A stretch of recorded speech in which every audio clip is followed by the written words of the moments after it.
1861. Count 2 was causing grievous bodily harm with intent, contrary to Section 18 of the Offences Against the Person Act, 1861. Count 3 was vaginal rape, contrary to Section 1.1 of the Sexual Offences Act, 1956. And Count 4 was anal rape, contrary to Section 1.1 of the Sexual Offences Act, 1956. And for all 4 of these counts, the maximum sentence for the offence is life imprisonment.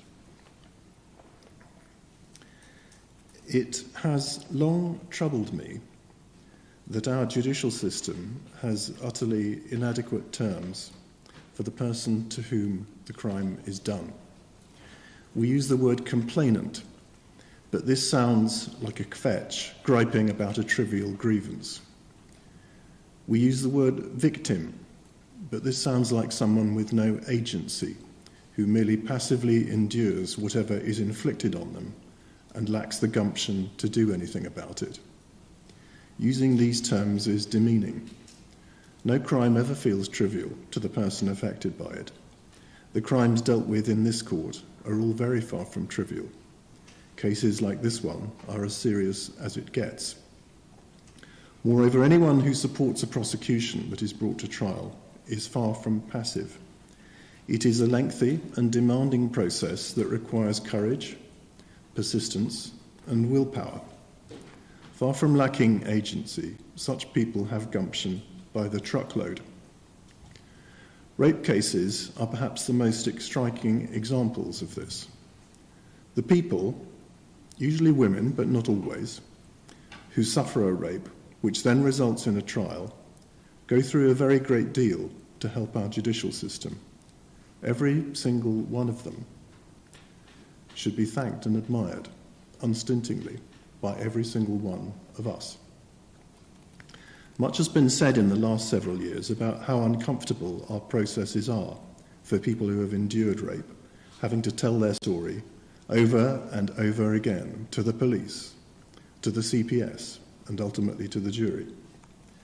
I'm well aware that, in fact, there are nowadays scores of carefully trained and sensitive professionals in the police, in the CPS, in witness support, and in several other bodies who go to great lengths to care for and help the people affected. I wish that the excellent work they do were better publicised. Nevertheless, it is an undeniably uncomfortable process. The people who put themselves through it are, in my view, heroic. For me, the only word for them is not complainant or victim, nor even, as is sometimes now termed them, survivor. The only word that fits is hero. That is how I choose to think of the woman at the heart of this case. She, not you, Paul Quinn, is the person from this case whom I will remember for the rest of my days. She is truly a hero. That is the term I use to refer to her from this point onwards, in part because I do not wish to use her name, but mainly because she deserves it. Our hero gave evidence at the first trial in 2004. That will have been hard enough. And she must have thought at the time that that particular ordeal, at least, was over and done with. But a few years ago, the police had to break the news to her that it seemed that the wrong man had been convicted, so she might have to go through the whole process again. She came here, and she did exactly that. It was obvious to everyone here how excruciating she found it to come back to court a second time, and how much it took out of her. Remarkably, she gave her evidence in plain sight of you, Paul Quinn, without asking for the protection of a screen. She gave her evidence clearly, in an entirely straightforward and direct manner, with no histrionics and no obvious rancour. But every step through the courtroom to the witness box looked agonising, and she clearly suffered horribly as she retold what happened, which she did with quiet dignity, but through a constant stream of tears. No one who watched that can have been left unmoved. She is a remarkable person, and I say all of this to give public tribute to her and to others like her. They do not come here for vengeance, which we do not give them. They do not come expecting closure, which is a largely mythical phenomenon, especially after an event such as rape. They come because they want the truth to be heard, and because they know it is the right thing to do. Without them, it would not be possible to bring the guilty ones to justice. And this is why she, far above any of the police, or the lawyers, or the DNA scientists, is the hero of this story. I now come to the critical events. In July 2003, our hero was about 30 years old. It was a Friday. She finished work early that afternoon and went to her boyfriend's house. There was a small social gathering which went on for some hours. After it ended, she decided to walk back to her own house. This was quite a long journey, longer, I suspect, than she realised when she started walking. The route required her to walk along Peel Lane, then along Armitage Avenue, and then along Cleggs Lane to the bridge that passes over the M62. By the time she got to this part of the journey, she had been walking for quite a long time. It was now after 4 o'clock in the morning. It must have been around this point, Paul Quinn, that you first saw her. You were walking in the opposite direction. You had been out drinking, dancing, and taking drugs in Farnworth. First in some of the pubs there, then in a club. You'd gone there with a friend, but it seems that he left before you did, as he sometimes would, and you were walking home by yourself. You walked across a bridge, over the M62, down Cleggs Lane, and then down Armitage Avenue towards your home in Little Hulton. By this point, you were not very far from home, but you interrupted your journey because you saw this young woman out late at night, walking by herself. She first became aware of you as she passed an area on Armitage Avenue with some bushes opposite the Woodlands Hospital. She did not see you at this point, but she heard someone with a voice which she described in terms similar to the way she described your voice, calling her from the bushes, threatening her, and telling her to come and join her in the bushes. This must have been you. And this means you must have seen her coming, got in the bushes, and concealed yourself before she walked past. She walked on. You then turned around and followed her, now walking away from your own home. We know this both because the two witnesses who passed twice along the road saw her and a man following her who must have been her attacker. In other words, you walking behind her. The first time they saw you both, you were about 30 seconds behind her. The second time, you were much closer. By this point, she was aware that someone was following her, and she was beginning to be anxious. She carried on walking. As she neared the bridge, you pounced. By this time, you had been following her for at least 0.9 miles, which, when a policeman later walked the same route, took him just over 16 minutes. You must have been watching her for slightly longer, from at least just before the moment you first hid in the bushes, waiting for her to get there. You waited until the perfect moment when no one else was about, and you waited until she arrived at the perfect point in the road, which you knew very well, as this was where you had lived nearly all your life. You raced at her from behind and bundled her off the road, over or through some wooden railings and down a steep embankment to a level grassy area which was sufficiently far from the road and sufficiently below it to be completely out of sight. You dragged her through the undergrowth, wrestling with her to get to this particular spot. You again threatened her and took her phone off her when she tried to use it to get help. You put your hands on her neck and strangled her. She thought she was going to die. She passed out. This is the Section 21 offence in count 1. While she was unconscious, you hit her, possibly with your hand, but your hand does not appear to have been injured, so possibly with an object. You hit her face so hard that you broke her cheekbone. It was so badly shattered that she later needed surgery. Her face is still somewhat disfigured. She sees the injury every time she looks in a mirror and is reminded of what happened. You removed or disarranged her clothing. At some point, you had access to her breasts. You bit her left breast so severely that the nipple was partially severed and hanging loose. This caused profuse bleeding. The injuries to her face and to her left breast give rise to the Section 18 offence. I say again, this was committed while she was fully unconscious because you had strangled her into unconsciousness. And then, again while she was fully unconscious, you raped her, not once, but twice, in the vagina and in the anus. Before she lost consciousness, she remembered you ripping her knickers. When she regained consciousness, they were completely torn and were hanging off one ankle. You had left, and she could not find her phone. You appear to have taken it away, presumably to stop her from using it. It is not clear how long she was fully unconscious.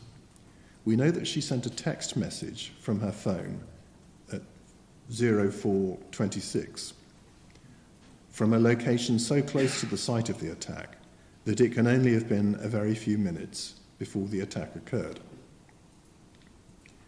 We know that she regained consciousness sometime before 5:30 that morning, which was approximately when, having managed, after several efforts, to get back to the top of the embankment and onto the road, she encountered an early morning dog walker who came to her assistance.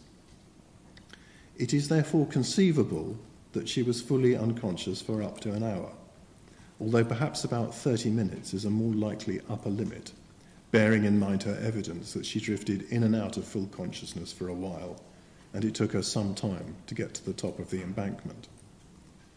She was certainly fully unconscious long enough for you to commit all the offending in counts 2, 3, and 4, and then get clear of the scene. So it is hard to see that the period of unconsciousness can have been much less than about 10 minutes.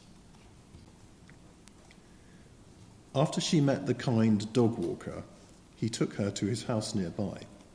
The police were called from there at 05:40 and arrived at 05:55. It was on this occasion that our hero gave her first account to the police. Her evidence has been essentially consistent ever since, and in the main was not really challenged in the course of this trial. As is well known, the attention of the police swiftly focused on Mr. Andrew Malkinson, who was the subject of the original prosecution and trial in relation to these matters. Following his conviction in 2004, he remained in prison until December 2020. Mr. Malkinson's attempts to have his conviction overturned did not gain much publicity until his release.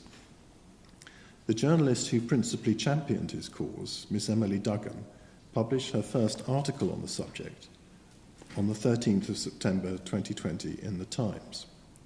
This was followed by a series of podcasts and increasing media coverage through 2021 and 2022 until Mr. Malkinson's successful appeal in 2023.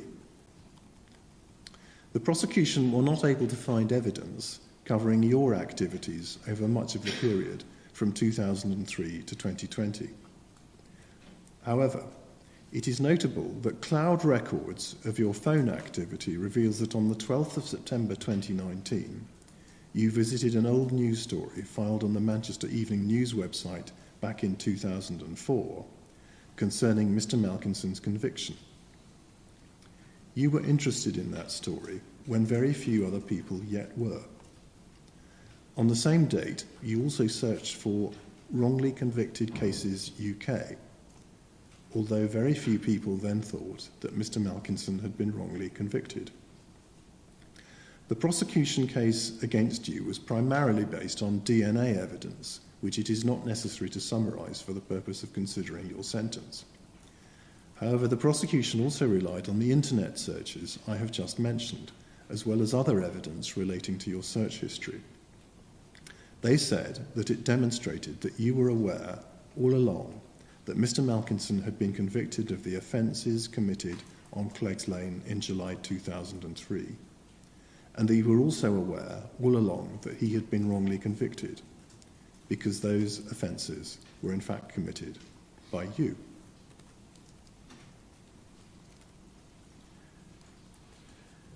I have no doubt that the prosecution were right. This means that you knew not only what you had done to the woman you so savagely attacked and raped, but you also knew of the knock-on effect on Mr. Malkinson. Neither of these things appears to have troubled you at any point during the 20-plus years that have passed, not even during the trial, nor when you were interviewed by probation for your pre-sentence report. I come now to your previous convictions. You've been convicted of 6 previous offences on 4 occasions, all when you were young. In 1991, you were convicted of 2 offences involving sex with a 13-year-old girl.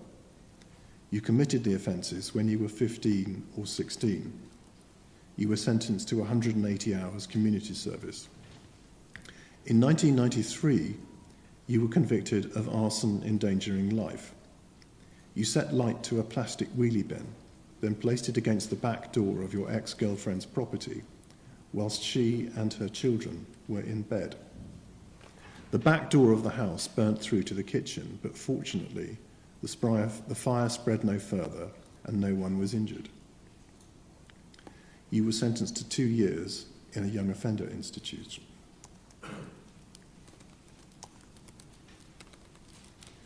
I can see that in 1992, you were convicted of 2 offences of ABH.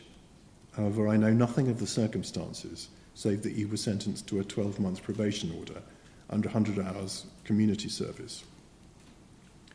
You incurred no convictions between 1993 and the commission of these offences in July 2003, and none since July 2003 either. I turn now to the offending under counts 1 and 2.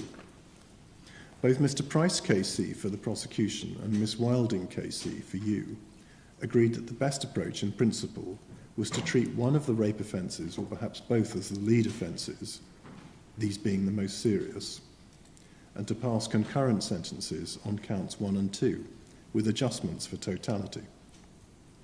This is undoubtedly the best and most convenient course, which I'm happy to adopt. Furthermore, it is also undoubtedly correct that the 2 rape offences are the most serious. However, it would not be right for the other offences to be glossed over too quickly, as if they were mere also-ran items. Considered in their own right, each of them is extremely serious. I deal first with count 1, the Section 21 offence. As regards this, while it is not clear precisely how long the period of unconsciousness was, which resulted from the strangulation that you inflicted, it must have been several minutes. Furthermore, it was an unconsciousness so profound that the heroic woman you put through this remained fully unconscious, despite the extreme nature of what happened in the course of counts 2, 3, and 4. The pain involved in the injuries to her face and her breast, and in the forced penetration of her vagina and anus, must have been extreme. That she nevertheless remained unconscious throughout all this, and until some time after you had left, makes this a very unusual and serious case within the context of Section 21. It resulted in all the classic indications of manual strangulation: bruising to the neck and petechial bruising in and around the eyes and in other typical locations. However, the reality is that the woman who I say is a hero is very lucky she did not die, and luckier still that she did not incur significant brain damage, given the oxygen deprivation that must have occurred in order for such long-lasting and profound unconsciousness to have resulted. You were not charged with attempted murder, and I have no doubt that you had no intention to kill. However, you were unquestionably reckless in the sense of paying no heed whatsoever to the very obvious risk that what you did might cause death or very serious and long-lasting injury. There is no sentencing guideline applicable to the Section 21 offence. However, I was helpfully taken to a number of relevant authorities, including Crown against Enston, 2002, EWCA Crim 1375, where the victim was not quite rendered unconscious and a sentence of 6 years was upheld, as well as the judgment of the Court of Appeal of Northern Ireland in Crown against Stewart, 2020 NICA 62, which emphasised the extremely dangerous nature of such offending. In addition, I've considered Crown against Woodbridge, 2018 EWCA Crim 1537, where the sentence after trial would have been 15 years, but that case involved considerably more planning. Excuse me. And the Section 21 offence was the lead offence and was sentenced as such. So the sentence on that count was increased for totality. I consider this a serious case of the Section 21 offence class. And the strangulation that was affected was extreme, as was the unconsciousness that it caused.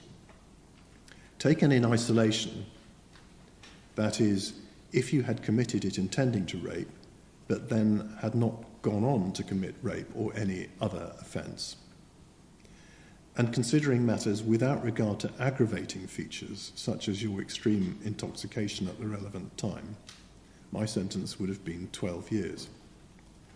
I turn now to count 2, the Section 18 offence. As regards the Section 18 offence under count 2, I again find it helpful to consider this, if approached in isolation. That is, on the basis that injuries to the face and left breast were committed with intent, but as if you had not committed the other offences. The fact remains that these injuries were intentionally inflicted on a woman who lay on the ground, unconscious and completely defenceless. They were serious injuries by the standard of the offence, albeit not the most serious, which have resulted in permanent scarring, as described in the victim personal statement read to the court this morning. They were inflicted on someone who was utterly vulnerable. The offence falls into category A2, in my view, for the purpose of the sentencing guideline, with a starting point of 7 years and a range of 6 to 10. It follows that if considered in isolation, and without regard to aggravating features, my sentence would have been 7 years. I now turn to the 2 rape counts. It is convenient to deal with the 2 rape offences together, that is, counts 3 and 4, albeit I will ultimately have to reflect the fact that this case involves 2 rape offences, not merely a single one. They were necessarily charged as offences under the 1957 Act, not the 2003 Act that is now in force, but the current sentencing guideline is nevertheless informative and relevant. As regards harm, this incident has unquestionably resulted in severe psychological harm. The injury to the left breast constituted additional degradation and humiliation. You wanted to leave your mark on her, which you did by inflicting a severe injury to one of the most intimate parts of her body. There was an element of abduction in that you deliberately bundled her off the road and down the embankment to a location where you would not be seen or disturbed. It is unclear how long the rapes lasted. For that reason, I do not treat this as a prolonged incident, albeit it must have lasted for more than mere moments. It was certainly unusually violent, even by the standards of stranger rapes.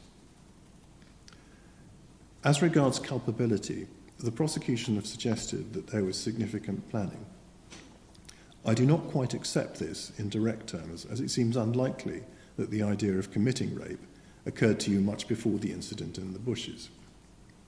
However, turning away from home and pursuing somebody for almost a mile indicates a commitment to the idea, once it formed, and persistence. It seems that from that moment, you knew exactly where you should make your move.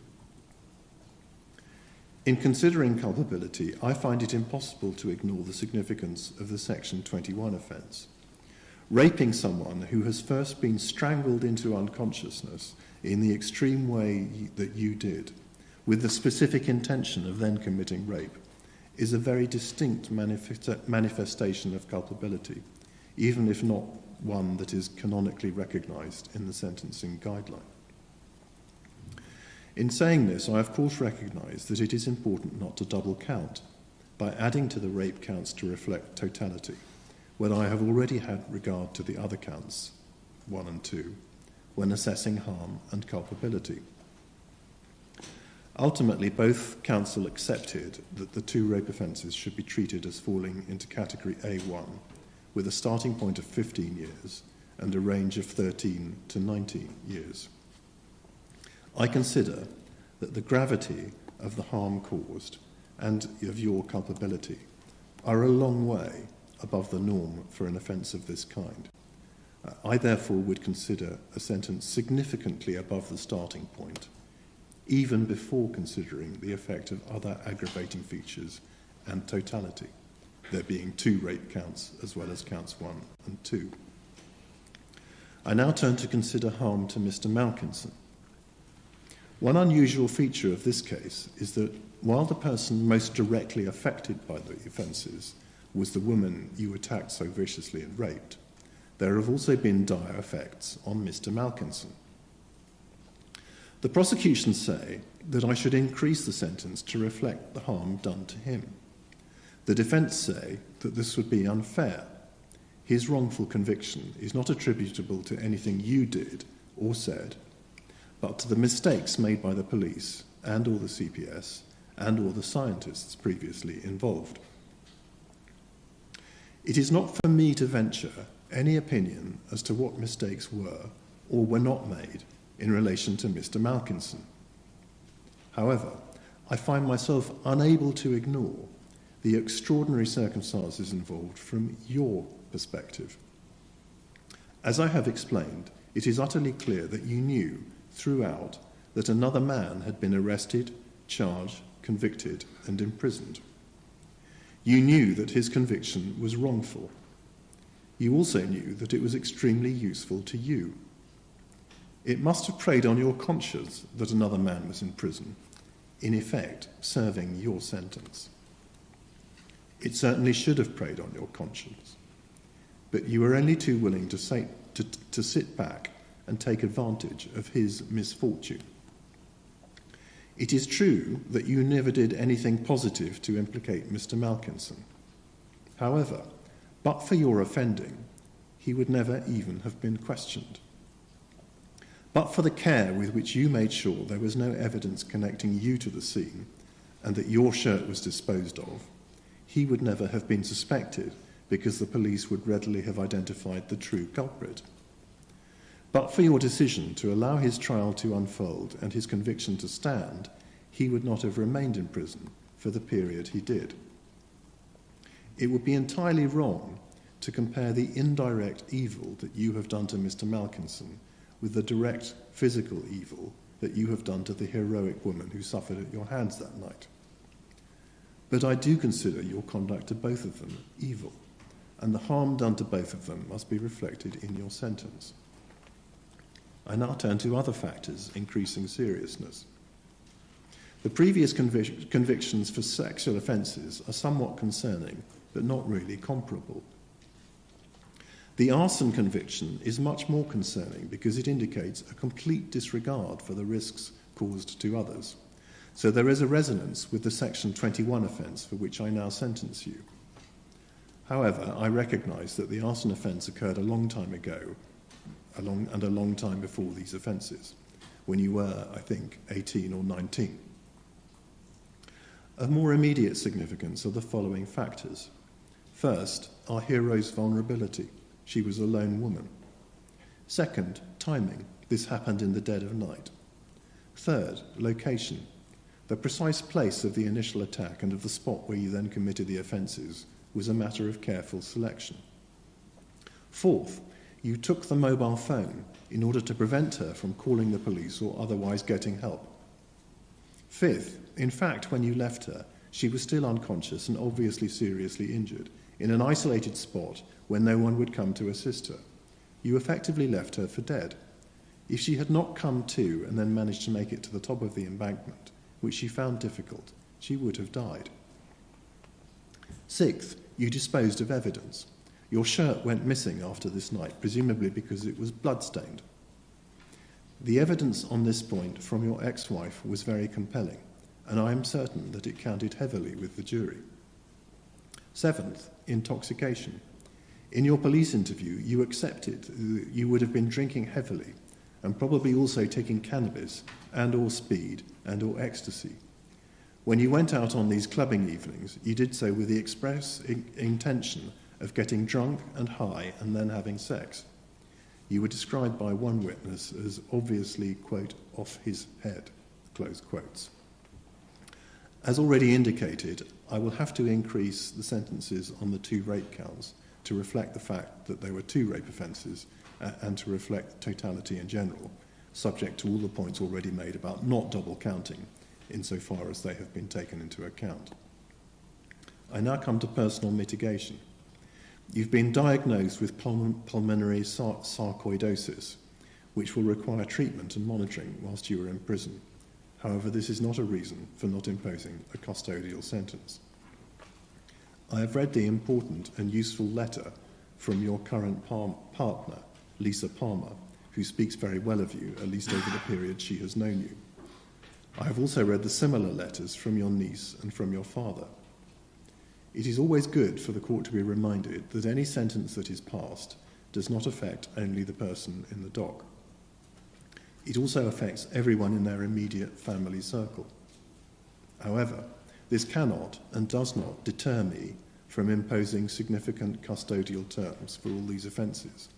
That is simply the unavoidable consequence of criminal conduct of this kind. The fact that this will have dreadful consequences for others, perhaps especially Miss Palmer, is nobody's fault but yours. Now I come to your apparent good conduct since 2003, or at least since 2017. Your counsel, Miss Wilding Casey, has very correctly emphasised to me that you have had no convictions since 2003. You have acknowledged that you had involvement in the production of cannabis. You received a caution in 2013, and in your interview by probation, you accepted involvement in a cannabis grow in 2016. However, the real force of all this is that your life changed significantly after about 2017. Until that point, your lifestyle continued unaltered, going out at weekends, looking to get intoxicated and to have sex. Indeed, in some respects, it worsened, because you developed a serious cocaine habit. However, in 2017, you appear to have belatedly grown up. You moved away from Manchester, essentially left your old habits behind, and formed a new relationship which appears to be stable and healthier. Miss Wilding Casey has drawn my attention to the Sentencing Council's guideline on historic sexual matters, which states that an absence of further offending over a long period of time, especially combined with evidence of good character, may be treated by the court as a mitigating factor.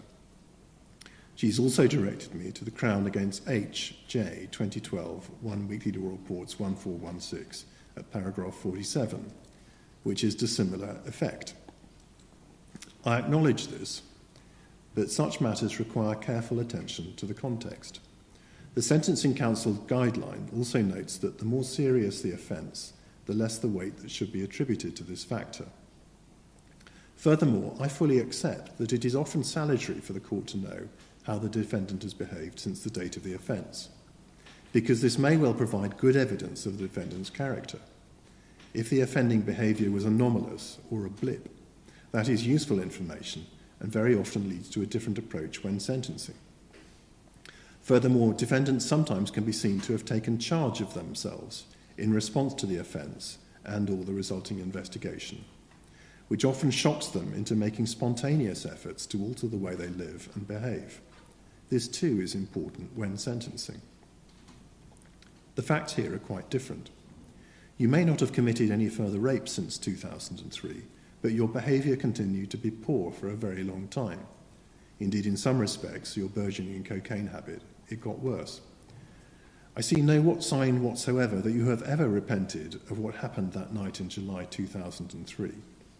Rather, the lengthy passage of time that has followed simply allowed you, eventually, to become a little older and wiser.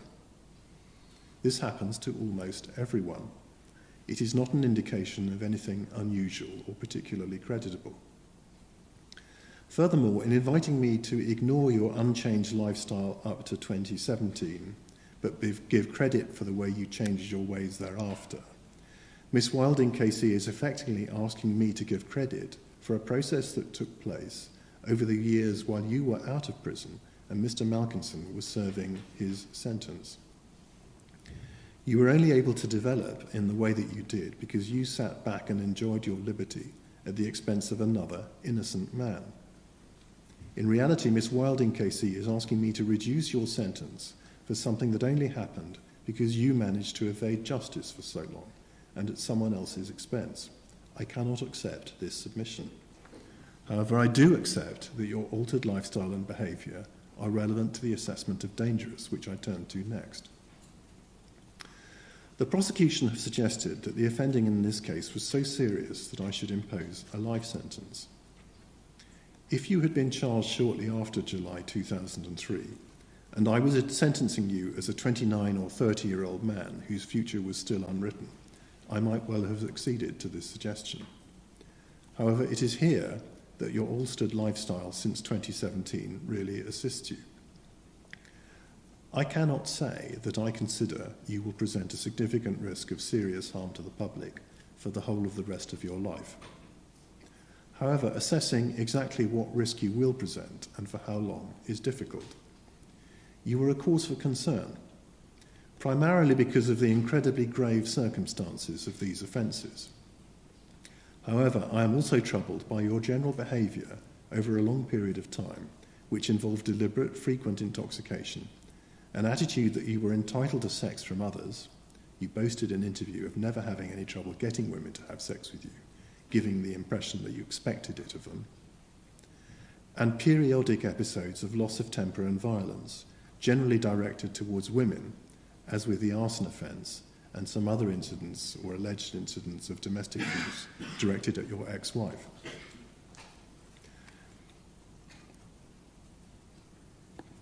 I asked for a pre-sentence report specifically because it was obvious that I would need to assess your dangerousness and that this was likely to be troublesome. It is significant and a matter for concern that the probation service officer who interviewed you and provided the report clearly also finds this difficult. This is because your stance remains that you deny committing the offences. That is by definition not a stance I can accept, but it means that as you appear before me today, you remain apparently without remorse or regret, and you appear to have no readiness to tackle and address the causes, characteristics and circumstances that led to the offending. I have to consider what, if any, danger you will present to the public when released from prison. In all the circumstances, I consider that you will present a significant risk of serious harm, not indefinitely, but for a period of some years. This is a case where an extended sentence is justified and necessary. In assessing its duration, I have in mind your age and the age you will have reached at the date of your release and at the date of the completion of the custodial term. So I come now to my sentence. Will you stand, please, Mr. Quinn? Taking the 2 rape counts as the lead offences, I will impose the same sentence for each. The sentence for count 3 and for count 4 will be as follows. There will be a custodial element of 21 years. I recognise that this is above the normal guideline range. even for a rape in the A1 category. But I consider this unavoidable given the extreme and unusual circumstances of this case. Added to this is an extension period of 3 years on account of dangerousness. This gives a total of 24 years. As already indicated, the sentence on count 1 is 12 years. The sentence on count 2 is 7 years.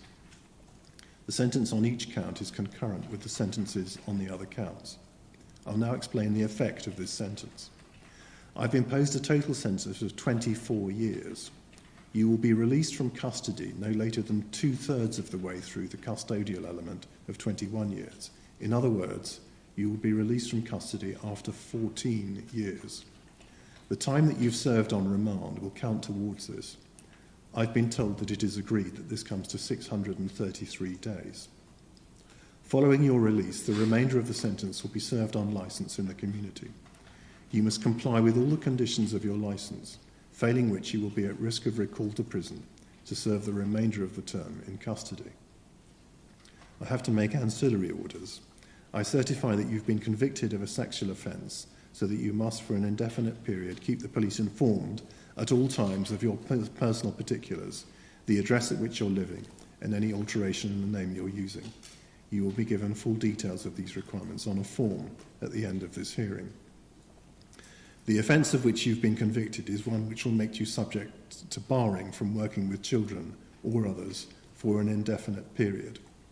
You will be told of the restrictions under the Safeguarding Vulnerable Groups Act 2006 by the Disclosure and Barring Service. And I also impose, as I have to, the appropriate statutory charge.